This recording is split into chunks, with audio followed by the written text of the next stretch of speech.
I'm okay, I'm fine. Kincana, Kincana, teng neng neng neng neng.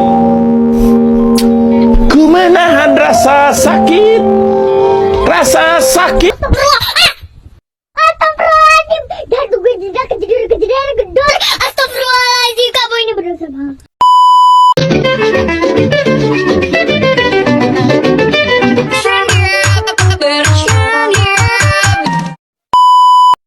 Assalamualaikum warahmatullahi wabarakatuh.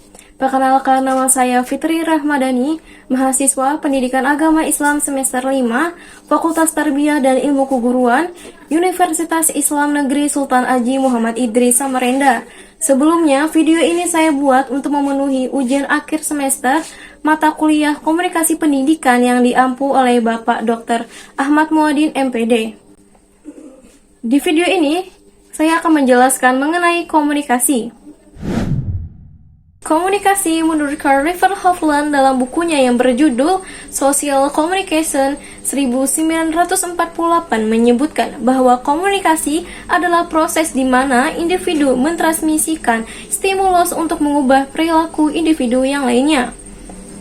Baik, merujuk kepada pendapat Ruben N. Stedford menjelaskan bahwa dalam konteks keilmuan, komunikasi saat ini adalah suatu ilmu perilaku atau ilmu sosial dan pengetahuan budaya terapan. Disiplin ilmu ini berbagi dengan psikologi, sosiologi, antropologi, dan ilmu politik dalam mengejar pengetahuan tentang individu, manusia, dan kegiatan sosial. Bidang komunikasi juga berdekatan dengan tradisi humaniora dan profesi. Ilmu komunikasi telah menjadi sebuah ilmu yang memiliki posisi yang strategis dalam kancah keilmuan global serta berkembang pesat. Kata komunikasi adalah communication. Dalam bahasa Inggris berasal dari bahasa Latin communis yang berarti sama, communico, communication atau communicare yang berarti membuat sama, to make common. Istilah pertama komunis paling sering disebut sebagai asal kata komunikasi yang merupakan akar dari bahasa Latin lainnya yang mirip. Selanjutnya saya akan menjelaskan mengenai fungsi komunikasi. Menurut Onong Uhjana Effendi dalam buku Ilmu Teori dan Filsafat Komunikasi, terdapat 4 fungsi dari komunikasi, yakni yang pertama adalah menyampaikan informasi. Komunikasi memungkinkan manusia menyampaikan informasi, misalnya ilmu pengetahuan yang disampaikan lewat buku, berita yang disampaikan lewat televisi, hingga informasi pribadi yang disampaikan lewat media sosial. Yang kedua, mendidik. Manusia tumbuh menjadi pribadi yang baik karena didikan yang disampaikan lewat komunikasi.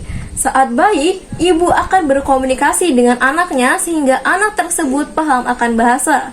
Pendidikan melalui komunikasi berlanjut ke sekolah, perguruan tinggi, hingga kehidupan masyarakat. Yang ketiga, menghibur. Komunikasi dapat menjadi alat untuk menghibur seseorang.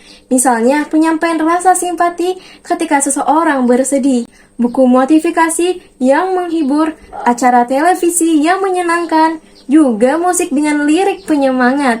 Semua merupakan bentuk dari komunikasi.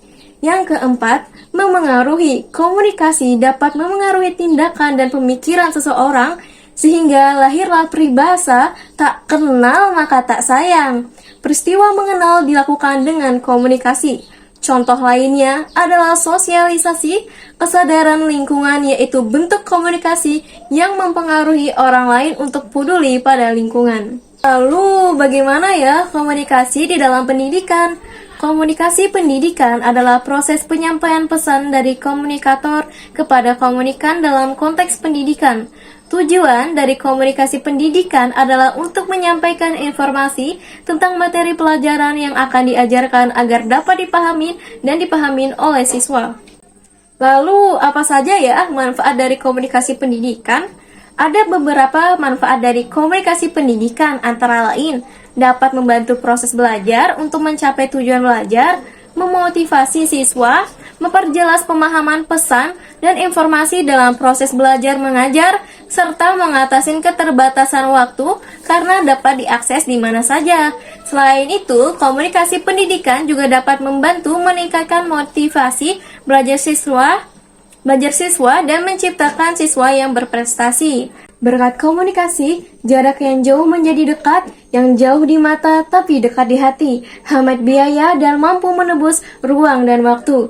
Dahulu, Marco Polo harus menghabiskan waktu 4 tahun berjalan kaki untuk melakukan pertualangan dari Venesia menebus gurun Gobi menuju tembok raksasa, The Great Wall di Cina. Begitu juga upaya kerja keras Charles Havas menerbangkan burung merpati untuk menyampaikan berita dari Paris ke London. Tentunya dengan berbagai kemajuan di dunia komunikasi seperti saat ini, suatu berita dapat sampai dari satu belahan bumi ke belahan bumi lainnya hanya dalam hitungan detik. Pagi tergesa-gesa sepanjang hari tidak ketemu anak, sore tergesa-gesa juga, malam apalagi. Jadi yang mulia, kita nggak kenal diri kita siapa.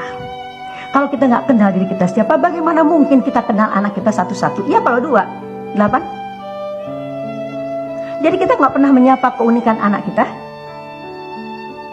Dan kita nggak jelas mana yang kita penuhi kebutuhannya kah atau kemauannya. Lalu nggak sempat kita membaca bahasa tubuhnya, konon memahami perasaan. Punya waktu mendengar aktif. Kalau kita bicara, kita menggunakan 12 gaya populer. Memerintah, menyalahkan, meremehkan, membanding-bandingkan,